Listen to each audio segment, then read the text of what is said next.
অসম লোকসেৱা আয়োগৰ পৰীক্ষাৰ আৰ্হিত হ'ব ADREৰ পৰীক্ষা। তৃতীয় বৰ্গৰ পদৰ হ'ব প্ৰাৰম্ভিক, মূল আৰু সাক্ষাৎকাৰ। 15, 22 আৰু 29 ছেপ্টেম্বৰত তৃতীয় বৰ্গৰ পদৰ বাবে প্ৰাৰম্ভিক পৰীক্ষা। আগন্তুক তৃতীয় বৰ্গৰ পদৰ চাকৰি নিযুক্তি পৰীক্ষাক লৈ গুৰুত্বপূৰ্ণ ঘোষণা মুখ্যমন্ত্ৰী ডক্টৰ হিমন্ত বিশ্ব শৰ্মাৰ। এই পৰীক্ষা এবাৰ লোকসেৱা আয়োগে পতা পৰীক্ষাৰ আৰ্হিত হ'ব।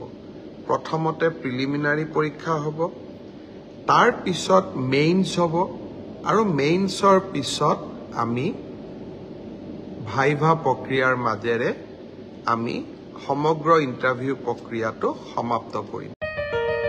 চতুৰ্থ বৰ্গৰ পদৰ বাবেও হ'ব APSCৰ আৰ্হিত পৰীক্ষা। 20 আৰু 27 অক্টোবৰত চতুৰ্থ বৰ্গ পদৰ প্ৰাৰম্ভিক পৰীক্ষা। ঠিক সেইধৰণে চতুৰ্থ শ্ৰেণীৰ বাবেও আমি একেটাই ব্যৱস্থা হাতত ল'ম। প্ৰথমতে প্ৰিলিমছ, তাৰপিছত মেইনছ আৰু তাৰপিছত ভাইভা ভচি। তাৰ পাছতেই দুয়োটা অৰ্থাৎ তৃতীয় আৰু চতুৰ্থ বৰ্গৰ মুঠ 12,000 পদৰ বাবে পৰ্যায়ক্ৰমে হ'ব মূল পৰীক্ষা আৰু সাক্ষাৎকাৰ।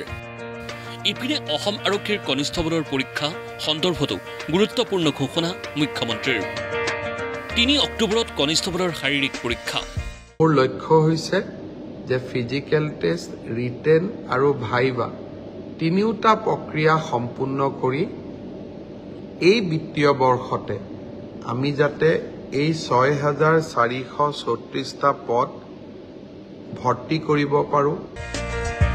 লগতে শিক্ষক নিযুক্তিৰ ক্ষেত্ৰতো কেইবাটাও প্ৰসংগ উত্থাপন ডক্টৰ হিমন্ত বিশ্ব শৰ্মাৰ। শীঘ্ৰেই নিযুক্তি প্ৰক্ৰিয়া আৰম্ভ হ'ব 5,550 গৰাকী প্ৰাথমিক শিক্ষকৰ। কিন্তু মাধ্যমিক পৰ্যায়ৰ শিক্ষক নিযুক্তি কিছু পলম হ'ব পাৰে বুলি উল্লেখ মুখ্যমন্ত্ৰীৰ। কাৰণ মাধ্যমিক পৰ্যায়ত সৃষ্টি কৰিব নতুন পদ, নতুনকৈ নিযুক্তি দিব 2000 গণিতৰ স্নাতক শিক্ষক। কাৰণ প্ৰথমবাৰৰ বাবে অসমত আমি গ্ৰেজুৱেট টিচাৰ মেথছ বুলি এটা নতুন পদ সৃষ্টি কৰিব খুজিছোঁ। আমাৰ স্কুলবিলাকত, হাইস্কুলবিলাকত ইমান দিনে গ্ৰেজুৱেট টিচাৰ ছায়েন্স আছিলে, মেথছৰ বাবে সুকীয়া শিক্ষক নাছিলে। যোৱা কালি শিক্ষা বিভাগৰ লগত মই বহুত দেৰি বহিছিলোঁ আৰু আমি এটা সিদ্ধান্ত লৈছোঁ যে আমাৰ হাইস্কুলবিলাকত গ্ৰেজুৱেট টিচাৰ মেথছ বুলি এটা সুকীয়া পদ হ'ব লাগে। মুখ্যমন্ত্ৰীৰ ঘোষণা 2025 চনৰ মাৰ্চ এপ্ৰিলৰ ভিতৰত সমাপ্ত হ'ব বহু নিযুক্তি প্ৰক্ৰিয়া।